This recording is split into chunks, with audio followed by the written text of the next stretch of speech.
How's it going, everybody? So, I've been kind of wanting to do this for a while, just kind of talk about card games in general as a hobby, the games I play, why I play them, what I like about them, what I don't like about them, kind of things like that. Um, Starting off, these are kind of my opinions. I have very specific things I like in card games, and a lot of that comes down to my taste from when I was learning how to play card games, period, and as a kid.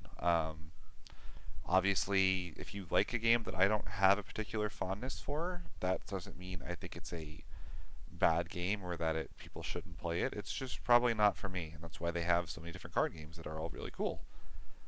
But I don't know. I like talking about things I'm passionate about. I figured it'd be kind of a fun 30-minute discussion where I just kind of talk and shoot the shit as somebody that enjoys games and card games in general and game design, and talk about kind of what I like and what I don't like about a lot of different games.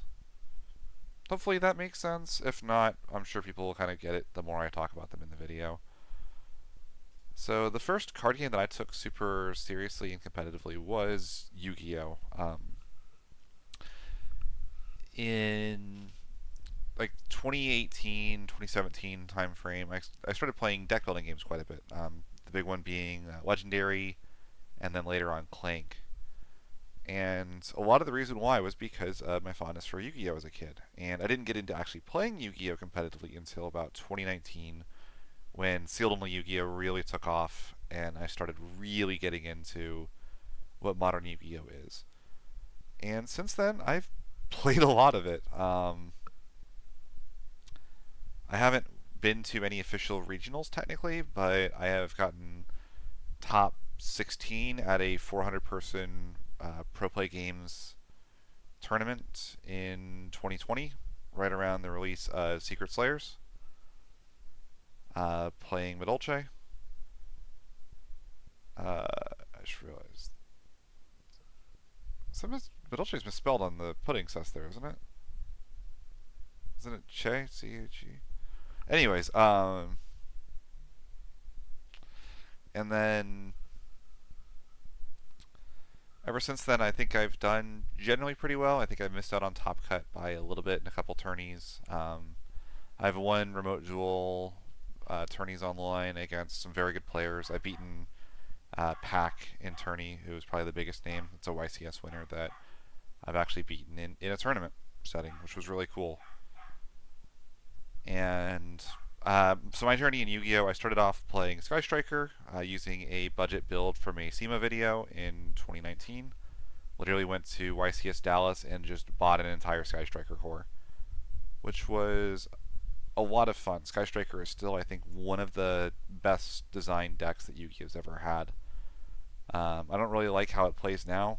I think that 3 engage, 1 Kagari was way more fun than having 3 Kagari and 1 or 2 engage, but and the deck has obviously seen better days, but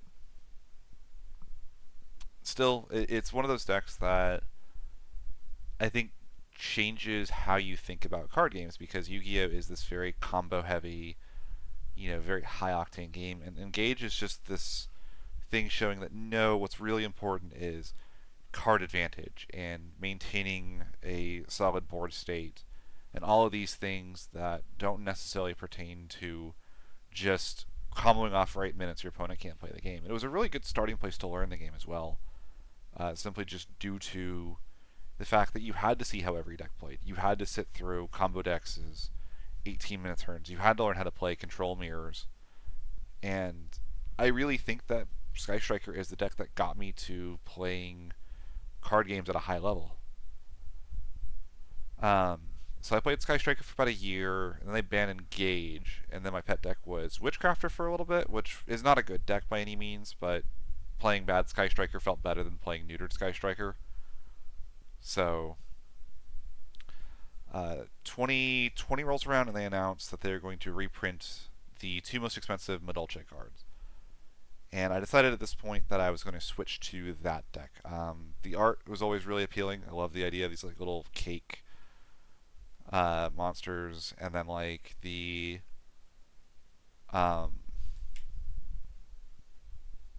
concept of a combo deck that goes second and tries to break boards was something I didn't experiment with much at the time. And even though Medolce eventually transitioned out of being a going second deck, it still taught me another asset of the game that I really enjoy, which is playing through known interactions, seeing my opponent's board, knowing they have this, this, this, and this to stop me. Where do I need to try to bait those points of interaction so that I can actually do what I want to do and win the game?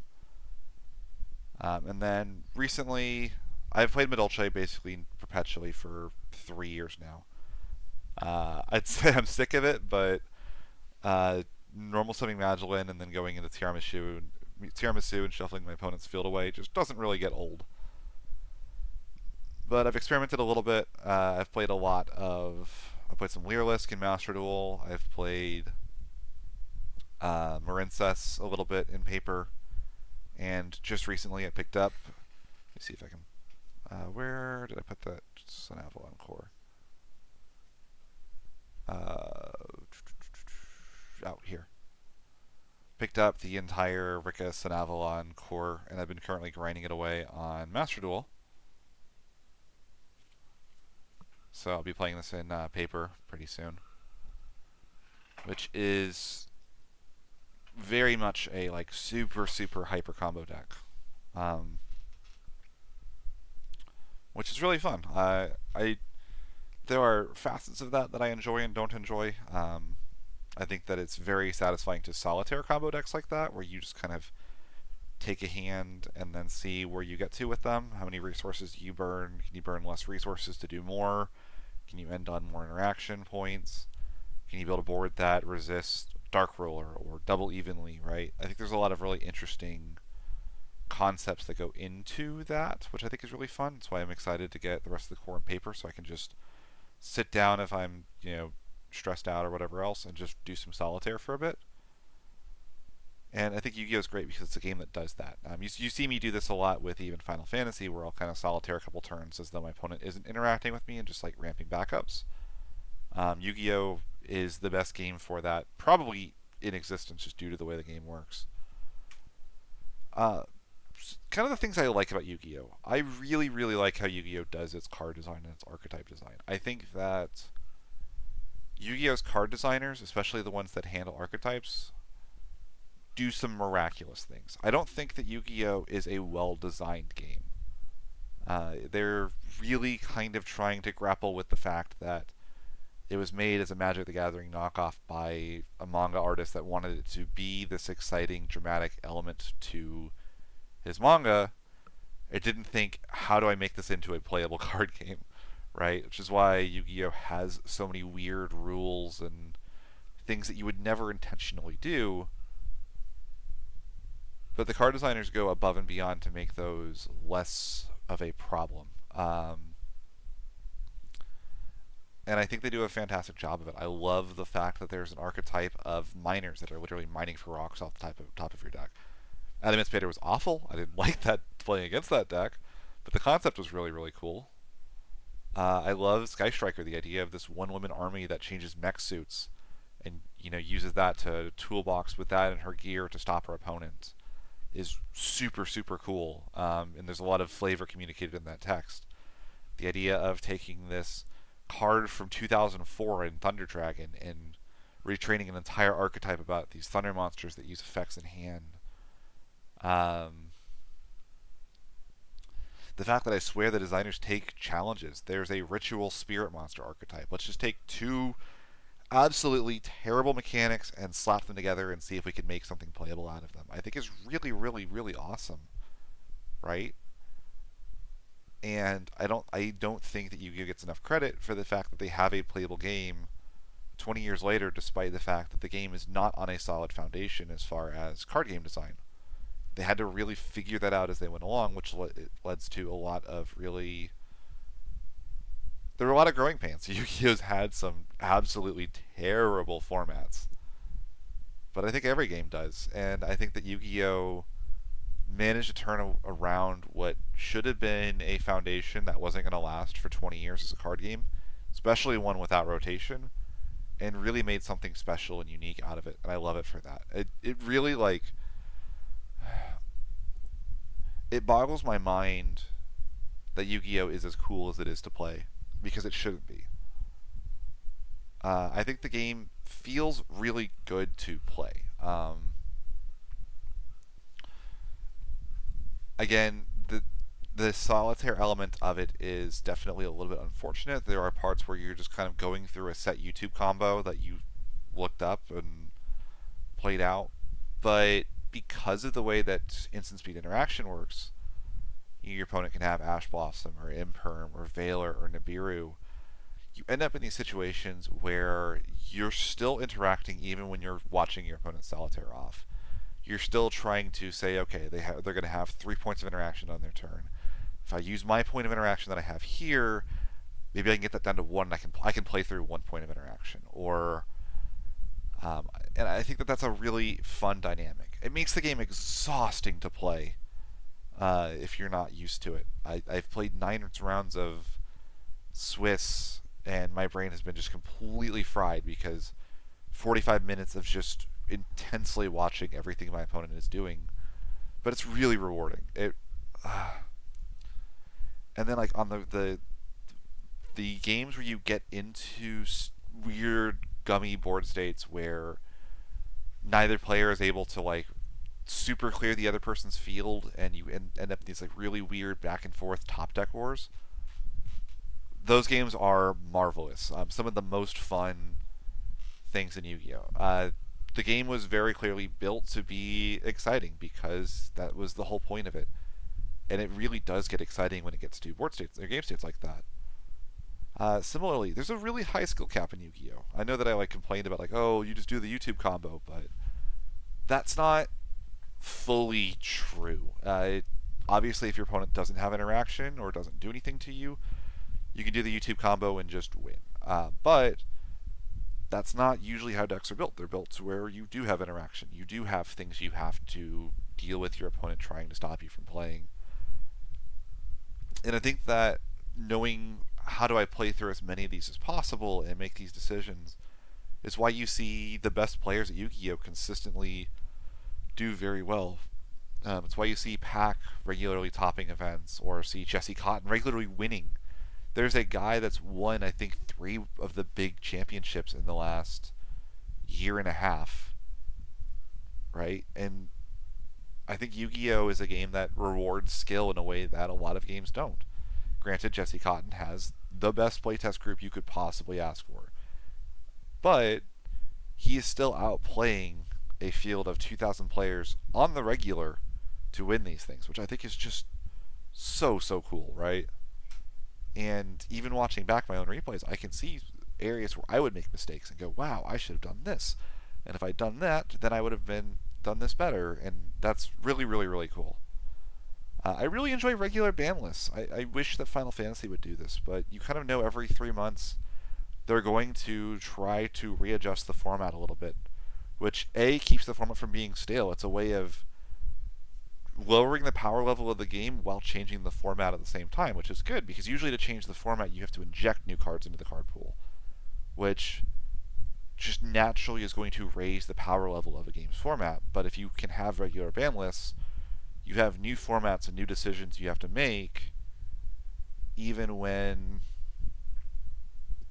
you don't release new cards, which I think is really important, right? The idea that the way to get people excited about the game now is not necessarily to release new cards, but also just to remove some cards and to lower the power level of the best decks. I think it's really important, and I think that Yu-Gi-Oh! Generally does a decent job of it. I like the fact that it's Eternal format. I love the idea that I still see cards from when I was a kid played. The fact that Change of Heart is now playable at 1 and very good, honestly. I think that seeing weird text pop up from those time frames is really cool. Book of Moon is still really good. Enemy Controller is a good card. I think that that's really cool. And lastly, this is a personal thing, but I like the way the cards look a lot of the time. I think that super rares and secret rares look incredible in person. I think that goes a long way too. Like when your cards feel good to look at. I think that's very fun. Something I think Final Fantasy does very well as well, by the way, is I think Final Fantasy cards just look nice. So the things I don't like about Yu-Gi-Oh, It's complicated, and this is a double-edged sword because I think the complication of Yu-Gi-Oh is what makes it so beautiful. I really like how every interaction matters. There are decision points that you've made in your deck building and in what your combos are doing and your lines that matter, and I think that's really cool. The downside is there are 6 summoning mechanics, 10,000 cards, and cards have just paragraphs of text on them each. There's not a lot of keywords in Yu-Gi-Oh, so it takes a lot longer to learn how individual cards work. I will say I actually like that. I think keywords can get really samey and boring, and I think that because there are no keywords in Yu-Gi-Oh, they're more keen to try weird things rather than just slap 8 keywords on a card and call it a day, right? And I get that that's not necessarily how things work. It just that's how it feels to me sometimes. A card like in Final Fantasy Warrior of Light, I didn't find particularly interesting as an individual card because it doesn't really do anything. It's just a big beat stick for free, right? I do think that it led to some really cool deck building decisions, which is why I actually liked the card. But the card itself didn't excite me when it was revealed because the only thing it did was have 3 keywords on it, right? That's not super cool or unique. Yu-Gi-Oh has cards that do just about everything, which I think is really cool. But that also means that learning how to play, I can't, in good conscience, recommend people learn how to play Yu-Gi-Oh a lot of the time just because it is probably a solid. I've seen so many people bounce off of it, saying "Why would I play this game?" It's well, a lot of what you don't like about it while you're learning it is what you learn to love about it the more you play it. I think. Non-games. Non-game Yu-Gi-Oh has a fairly regular amount of non-games. Your opponent kind of combos off, you have no interaction, and you just kind of lose and scoop them up. Usually these aren't too bad. They're relatively quick. You just say, okay, cool. Game 3. You know, um, I've had plenty of times where going into game 2, my opponent does their sideboarding, shuffles their deck. I draw my hand. I see I have no interaction. I wait for them to do their first normal summon. I trust that they know how to do their combo line, and I scoop them up and go to game 3. That sucks, right? No one really wants that, but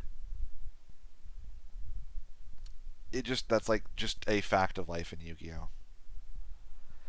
Some of the balance design in Yu-Gi-Oh I don't really love. I think in particular some of the way that they refuse to deal with cards like anti-spell, cards that just say I win the game going first if I side this in and draw it while drawing combo. Cards, especially in Master Duel, things like Maxi, just shouldn't exist. Skill Drain to me is completely antithetical to how Yu-Gi-Oh functions at a modern level and just should not be allowed in any number of copies. They put it to 3 for some reason. I don't know why we felt the need to do that or put Di-Fi to 3. Things like that just aren't particularly interesting or fun, and it sucks. They lead to more of those non-games that I was talking about, where you don't get to that.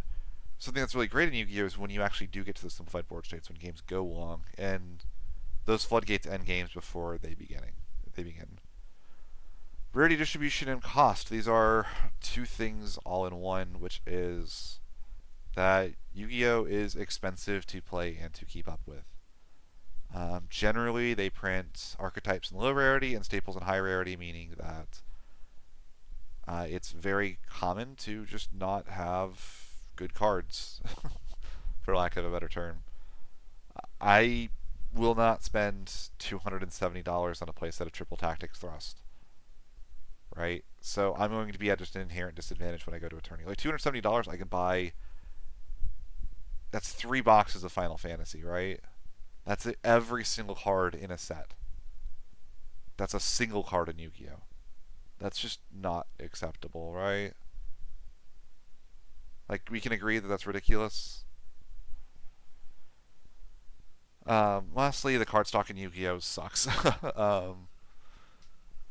Let me see if I can pick one up here. I'm never using this. It's kind of flimsy. The edges are not very well cut a lot of the time. You can feel it almost like fraying compared to how Final Fantasy is. It does not feel amazing to hold a Yu-Gi-Oh card. It's not the worst, but it's not nearly as nice. And cards do tend to curl if you don't sleeve them and protect them from the elements, which sucks. But yeah, so that's everything on Yu-Gi-Oh! So let's talk about the other card game I've spent the most time with, which is Final Fantasy. So as I was playing Yu-Gi-Oh! And other stuff, I went on to TCG Player one day and I went digging in the other section, which is occasionally fun to do because you find card games you didn't know existed. And inside that, I saw Final Fantasy and I thought, oh wow, that's really cool. I wonder if there's a Beatrix card. And I looked it up and I said, wow, that looks really cool. Let's see what that looks like. And I found out the game was actually current. Usually, a lot of times, those games will be no longer relevant. Final Fantasy still was getting new product at the time and new decks. So I started playing Knights and went on this huge train where you see me today. It's probably the Rydia guy, but obviously I've done a lot with Earth, Wind, Storm, or cast decks as well. And then more recently I've done a lot of stuff to get Scions into a working state. So the good things about Yu-Gi-Oh! Yu-Gi-Oh! Has by far, and I don't think it's even close, the best game design. Um, it takes all of the best features of Magic, of Yu-Gi-Oh! And just rolls them into this single product. It's like they said, hey, we don't need to copy these games that are 30 years old before we really knew a lot about game design. We can just take the good parts of them and leave out the bad ones. So the fact that there's an additional cost to playing cards as opposed to Yu-Gi-Oh! Where you just kind of do it is really cool. I think that just as much as that, the fact that you don't have to wait to play expensive cards is really cool. To me, the most boring thing in Magic is when you open a hand of 7 cards, say you're going to keep it, and there's a card in your hand that you're just not going to do anything with for 7 turns, right? That sucks. Objectively, that's not fun for you. It's not fun for your opponent. You're essentially sitting with a dead card until you get to the late game, at which point you win the game because you have the 7 mana card in your hand. Final Fantasy just says, you want to play that card? Sure, but it's going to cost you. I think drawing 2 cards is a very subtle thing that feels amazing. I wish so much that games like Magic would adopt this one. Magic and Shadowverse, for example, you get to the point late game where you have a ton of mana and you top deck. And you top deck 1 spell and you have 1 card in hand, so you play your spell and you pass with 7 mana left. And that sucks. So the fact that you kind of get in Final Fantasy, you get your land draw built into your deck when you also are playing the game, and then late game you top deck into more action is really, really cool. I think the fact that damage is attacks go 1 at a time is really interesting. One of the most boring things in Magic is when you say, I know you have the biggest creature on field. You have a 2,000 power creature. I'm going to just make 8 million tokens and I'm going to attack you. And you can block one of them with your creature that could handle all of the tokens I have at once. Is that fun? Does anybody really enjoy having that happen to you when your opponent just summons 40 tokens and wins the game off of having 40 tokens on field? I've actually played a bit of Commander in Magic, and the Commander deck that precon I bought, the win con was essentially double casting a spell that made 12 zombie tokens or something like that, or 16 zombies, and I ended up with 40 or some number, some crazy number of zombie tokens on the field, which was cool. Except the fact I had 40 zombie tokens on the field as opposed to something like more fun or interesting to be doing, right? It's kind of a knock against Magic. I don't really like tokens as a game design resource. I think Yu-Gi-Oh sort of does okay with them just because usually tokens are just like vanillas that you do something else with later, as opposed to like an integral part of the game. Like you don't usually do token beatdown in Yu-Gi-Oh. But the fact that Final Fantasy has literally no tokens, I think is actually really cool. I like that. The card stock in Final Fantasy is incredible. I love the feel of the cards, and I like how they look. I think the original art is really cool. I actually don't mind. I know a lot of people don't like the fact there's like random screenshot art and everything else, but it doesn't bother me. I actually get like a lot of nostalgia when I see the original FF7 art on a card, right? And I think that like is really appealing to people when they see these characters they really love in their normal forms. Like, would I like seeing more original art in Final Fantasy? Absolutely. But I don't mind seeing this art of these characters that I love, right? And art that is nostalgic for me in a new way. The downsides to Final Fantasy, there's not an official simulator. You kind of have to make do with Octagon, which has its flaws. The player base is a lot smaller as well than you would if you had an official simulator, so getting games out sometimes takes a little longer than it would be ideal. Um, Generally, it's just a problem of being a smaller TCG in general. Just getting people to play the game with you sucks. I know that a good friend of mine doesn't play a lot anymore, just because the only chance he gets to play is occasionally on Octagon when I want a playtest partner, right? And that's it. And like that sucks. The fact that you can't just like say I'm in a new city, I want to play Final Fantasy. Where do I go play locals at? It's like the great thing about like Yu-Gi-Oh and Magic and Pokemon is if you want to play those games, you can very easily do that. Uh, Beyond that, my only other real complaint about Final Fantasy is how infrequently they do ban lists. I don't like when stuff is acknowledged to be problematic and left in the game for a long period of time. Sildra was known to be a problematic card in Opus 14. Althea was a problematic card from the time she was printed. And we had to deal with these cards for 2 years almost before they got banned. Like, I don't think you should be having to ban things. It's like Stern was such a design mistake they had to ban him one set later. Same for Doga. But I also don't really think that the time frame for problematic cards being hit is 2 years.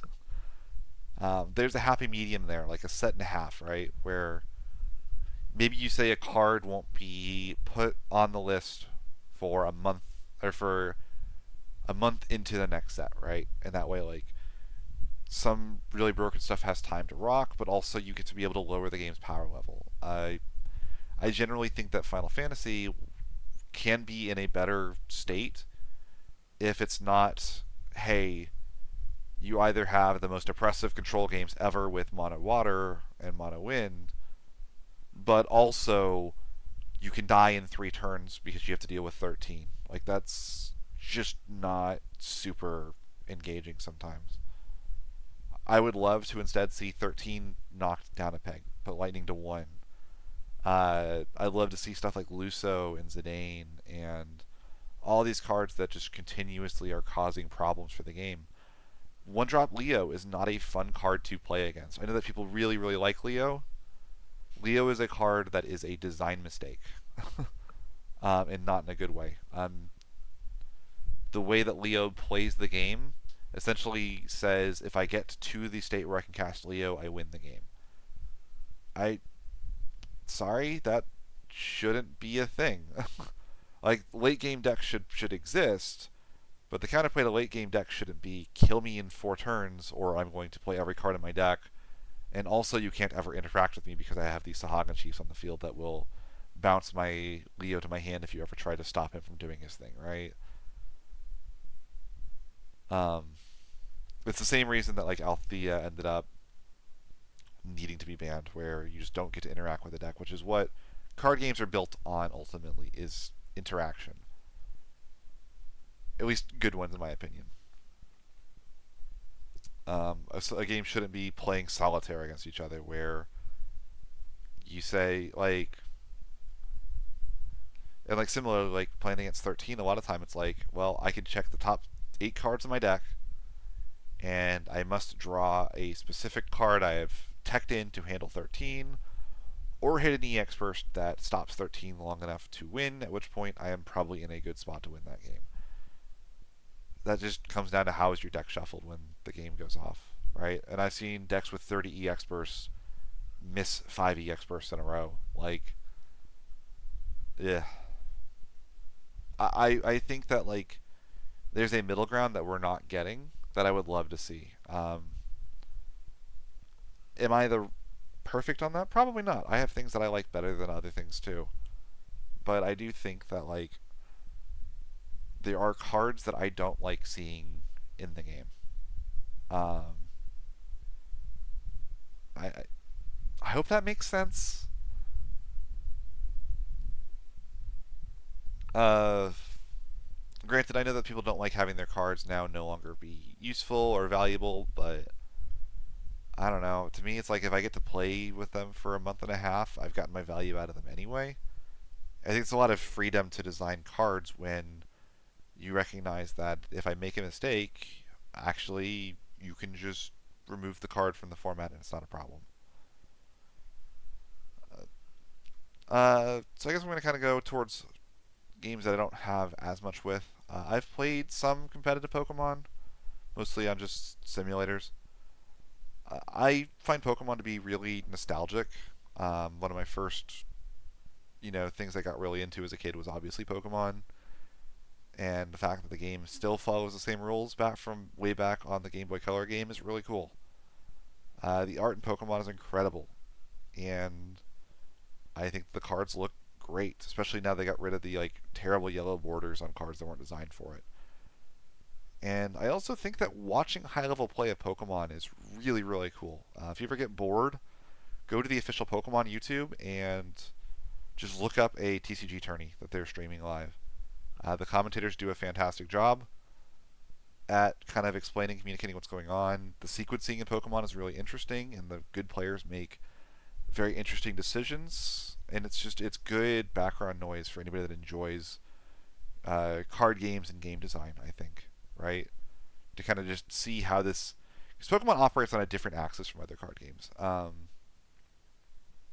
didn't realize this until later because I always thought, well, the mana system of Pokemon is just energy. Like that's your resource. It's like you get your one energy attachment a turn, and you can cheat it to accelerate it in some colors and everything else. But like that's like your resource, and then like your one supporter card. But something I didn't really think about until it was pointed out in a GDC conference was that Pokemon has one more resource, which is actually paid when a Pokemon is knocked out, which is prizes. More powerful Pokemon give up more prizes, and you pay for your Pokemon when they're knocked out. But if they don't get knocked out, you don't have to pay the cost for them, which is a really, really interesting thing. And it's not something I think the game was. I don't think it was intentional design that way. But because the game is operating on such a different axis and doing different things, I think that's actually really, really cool. Um, and I think that like because of that, seeing those deck building decisions and those play decisions of how they manage their resources and their supporter cards is very fun. The cons, PTCG Live sucks. It's glitchy. It fails all the time. It doesn't look great. I do not like it. It's very cheap to play. The main purpose of it is to advertise the physical game, and they don't feel the need to do price gouging or anything. Like I don't think you can even buy packs in it technically. So you do this like weird thing where you go to a third party site and you buy like 40 codes for 25 cents a pop, and you just like plug them all in one at a time to like actually get your cards. But regardless, like that kind of sucks. And I actually don't really enjoy playing Pokemon as much. I recognize there is a lot of skill in sequencing your decisions and stuff, but watching your opponent play for several minutes with no points of interaction and then just kind of a lot of the time you end up just trying to floodgate the crap out of each other. Like you're either racing to do the most damage or you're floodgating the shit out of each other. Is kind of frustrating. You like have this like really weird combination of like long turns where you can't do anything while your opponent's playing, and like when I'm playing Pokemon, when you play Pokemon against somebody on like PTCGL, during your opponent's turn, you could walk away, go to the bathroom, get a drink, come back, and really not be missing out on anything, right? Like check their discard pile at the end of the turn, check their stuff on field. You're probably okay. That sucks. Like I mentioned, like Final Fantasy and Yu-Gi-Oh could be exhausting, but like I don't want to also be bored instead. I know, right? Like I'm really picky, but like these are like interesting things for me as a game design perspective of showing why I enjoy interaction on the other player's turn so much is because I don't like that feeling of my opponent's just playing solitaire. I'm gonna go walk away while we play solitaire at each other. It's like at that point, like what's the point of playing? Uh, Shadowverse Evolve. I did a deck profile for this. Generally, I like the game. It's like fun enough. I like the art. The game itself is very fast. You can play. You could just kind of play games in like 10, 15 minutes a pop, and that's really cool. I like that there's a card game that is built around quick games. Like it's a very quick back and forth, boop boop boop boop boop boop boop boop boop, and game is over. GG, go next. Yep, shuffle up, play again. That's great. I actually like how the different archetypes play. Outside of I think some design decisions that I just don't like, but Forest is cool. Dragon's like concept of like I think that the differentiating factors for all the colors is pretty well thought out for the most part. The cons, I don't like traditional mana systems. I think it's just very boring when you open a 7 mana card in a hand you decide to keep, and you're stuck now with a card that doesn't do anything for the rest of the game, essentially. Like, that's just not really fun. Um, you also get to these game states where late game you kind of just play off the top of your deck. It's like, I have enough mana to cast anything I draw, so if I draw whatever. Um, Unblockable attacks. I like as many points of interaction in my game as possible, so the fact that my opponent can just have this like 5 mana forward on field, or like a 7 or 5 attack forward on field, or like a 7 attack storm, and just like the game is over. And even though I have recovered it can be in a commanding game state, if I don't clear that forward, I just lose the game. Like that sucks. Um, some design decisions. Bell is like a band-aid problem that just shouldn't be a thing for either direction. Like effectively, Bell is a 1 mana cantrip that prevents 2 damage in over the course of the game, but which is good because the game can go by too fast sometimes where you just take a ton of damage. But also like it means that every deck until the end of the time probably plays Bellringer because there's no reason not to for like a low cost cantrip that like keeps you alive longer. Like I don't know. I just like there's something like icky about the fact that there's a 3 of card that when you draw it you're favored to win more and more, and drawing into one draws you into more copies of herself to potentially also survive longer. Like I don't know. It's like triple upstart goblin syndrome for me. Similarly, I think that like generics being a thing in a game where only one color gets access to ramping effects sucks. Like it just means that like every generic is going to be held hostage by Dragon's existence if the game was designed to be balanced. Or they have to keep Dragon like as a bad deck, which both sides of that suck. Like generics have to exist for the game because I think otherwise my last point is even worse if generics don't exist. But it's very weird that like one color gets better use of generics than every other color in the game, right? Like that's I'm not the only one that would think that. And then like I only have an interest in playing Forest at this point. I'm not going to spend the money to buy multiple decks. Like Sure, what is it, Spellcraft or Runecraft is like really cool looking, but I'm not gonna spend the money on like a playset of Merlin and like keep multiple decks updated. So like if Forest is good, I'll probably be like okay at the game, and if Forest is bad, I'll probably like suck. But like it does mean that when I open a pack, when 5 out of every 6 cards is something that I just have no interest in playing or using, it's really not that interesting to open packs at that point for me. And granted, like if you could have the same argument for like Final Fantasy, and I do have similar arguments for Yu-Gi-Oh, it just is even worse here because of how the cards are literally unplayable for me. When I play Final Fantasy, I can splash a color if I get like a really cool legend that I want to make room for in a deck, right? If I'm playing Yu-Gi-Oh, sometimes those commons have really weird effects that end up being really fun or can lead to some cube things. Because Shadowverse just straight up says you can only use this, you're just kind of like stuck. As far as like history with Shadowverse, just a lot of friends in the area got into it and just basically like I would jokingly say they forced me to learn how to play the game, but and play it. But it's been fun. It's a nice little change of pace for like I'll finish my like round of Final Fantasy at locals, but there's like not enough time to play a full game of Final Fantasy. You just can like bust out the Shadowverse decks for a little bit and then like go back and forth. It's fine. It does what it says on the tin. Let's do a lightning round. These are games I don't have a ton of experience with. Um, but like obviously I've like looked into them. I follow them enough to like know how they play, but don't actively play them. This isn't every card game ever, by the way. These are just the ones that I like have looked at enough to know things with.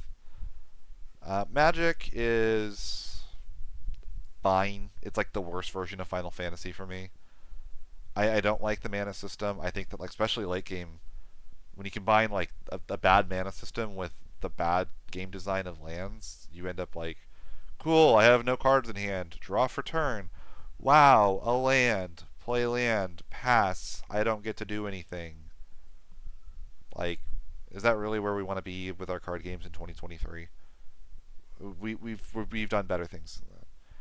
And then I don't know what it is with Magic. Maybe it's just like I read the cards wrong, but they put me to sleep. um, a lot of stuff where it's like generating tokens, I don't care for at all. Oh, generate a treasure token, and then like just the sheer proliferation of keywords. It's just like, do I like? Is that really fun to have to like go on Google and look up what a keyword on a card does to know when you read a card what it actually means? And then like I swear that like they won't think of more creative ways of doing new effects because a keyword for that might exist already. Hope that makes sense. And then lastly, it's like it's simultaneously expensive to play and like um, it's got a lot of Yu-Gi-Oh's issues with like price of the game and everything else. It's not a game that like I respect people that play it. What I've played of it, I've had fun playing stuff like Commander with friends. Oh, floating mana is horrible. Floating mana should not be a thing as well. Oh my god, it's floating mana. A horrible gameplay design decision. Um, Again, it's like core to Magic, but Final Fantasy kind of shows that like even having an infinite Final Fantasy very rarely breaks the game because floating mana isn't a thing, and it definitely is in Magic, and it sucks when it does. Um, I think that kind of covers the majority of stuff with Magic. Uh, I might look into it more or build like a commander deck in the future when like the Final Fantasy set comes out, but I'm just not that interested in the game. Lorcana has a lot of Magic's issues for me, but also has a lot of Shadowverse's issues. And on top of that, it's like price gouged to holy hell and back. And I think a lot of the concepts in the game are worse designed than both Magic and Shadowverse. I'm just not excited for it. I think there's some cool things. I think the idea of decoupling player damage from the actual printed power of the card is really cool. Final Fantasy does this by making every creature hit for 1 damage when it connects. Lorcana does this by like having like the lore thing, but it has the Shadowverse problem of dead on board, where it's like because you can't stop your opponent from questing. It's like if they have enough on board to quest and win the game, and you can't remove things. It doesn't matter. You can have 8 million things on the field, you still lose. Like that sucks. Um, I don't think a game should ever have 4 wheels legal at the same time. So like a whole new world just seems like a problematic card in like every way to me. Um, I don't like the idea that you can't look at your inkwell. Like, what is that decision? I don't understand that one. I think the idea is supposed to be so that like there's a cost to like blindly inking the top of your deck in blue, but like if you can't search your deck anyway, it doesn't really matter what you ink. You just instead are arbitrarily restricting part of the game and making it really awkward if somebody puts their hand down and they don't know. They forget which one's their hand and which one's their inkwell. Like that's it's just like this weird design decision that I think also restricts them in the future because let's say that in the future they print a search spell, right? And there's a blue plus whatever color gets access to search. And then that blue deck inks top of their deck and then plays a search spell later. Guess what that blue player now has to do if they're playing in a high level tournament? They have to look at their deck and try to figure out, play like the weird Pokemon prize game of like what's the missing card. Like I think that Pokemon, if you search your deck, you should be able to like just look at your prizes and put them, and then like shuffle them and put them back down. The fact that you can't, honestly, is like the worst part of like watching like high level Pokemon plays. Like the first turn of each player's game, they play a search spell, and then they look at their deck for 5 minutes and try to like play the guess who missing card game. So Lorcanas are going to avoid that by never printing a search spell, but they're restricting their design space by doing that while just arbitrarily like saying you can't look at this resource that you should know. And then like the ink system tries to fix some of the issues with mana, but like also because only specific cards are inkable, I don't know. It's just like you're still going to brick as though you had lands in your deck. Like it might be less of a thing now, but like if they're designing sets well, they have to design some cards to be good and inkable. So I don't know. Like that might be something that like just good designers can design around, but like I think the idea of bricking because you don't have cards you can ink sucks. And the idea of like there's maybe like some interesting deck building things that come into that, like when we have a lot more sets in the game, but I don't know, I just feel like you're just gonna like always keep a similar ratio of cards that are uninkable and just like keep that as gospel. I don't know. It's just there's just a lot of weird design decisions in Lorcana that just don't speak to me. Despite the fact I like the art, I like the obviously everybody loves Disney. Like I don't think it's possible to dislike Disney. And from what I can tell from people who play the game, it sounds like it's very fun. I even like the idea of having your creatures able to cast spells for you. I think that's really cool. The idea of singing is cool. Digimon. So I've only played a couple games of Digimon, and generally it's like it's a cool game. It embodies a lot of things that I don't like. The lack of search abilities, the unblockable damage again, the those or the lack of interaction. Those all just kind of are like, I don't really enjoy those. I will say the one thing Digimon that does really well, memory is a freaking cool mechanic. So cool. And also, um, the fact that you just continuously get to draw in Digimon is really cool as well. The idea that every time you play an action, basically you just kind of draw a card means that like games keep a really nice tempo to them as you're playing, which is cool.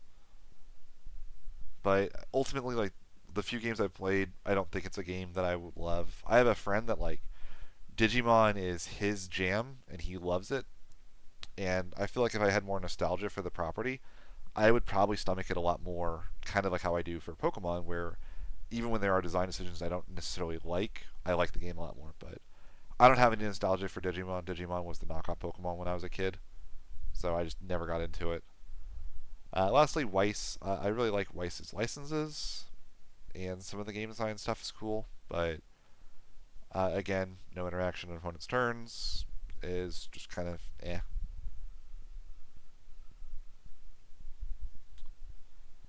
But yeah, hopefully this has like just been kind of a fun discussion of like card games and card game mechanics and what I enjoy seeing in games and game design. And if you enjoyed this, drop the like, drop the subscribe. I'll be talking more about Final Fantasy in the future. Might do some more Yu-Gi-Oh stuff in the future as well. Probably will have Shadowverse occasionally, like if a deck update comes out or anything like that. But if you guys generally, I know a little bit about most card games, so if y'all are curious about anything else or just want my thoughts or anything, drop a like, drop a comment, say hi. I promise I don't bite. So thanks for watching and hanging out, everybody.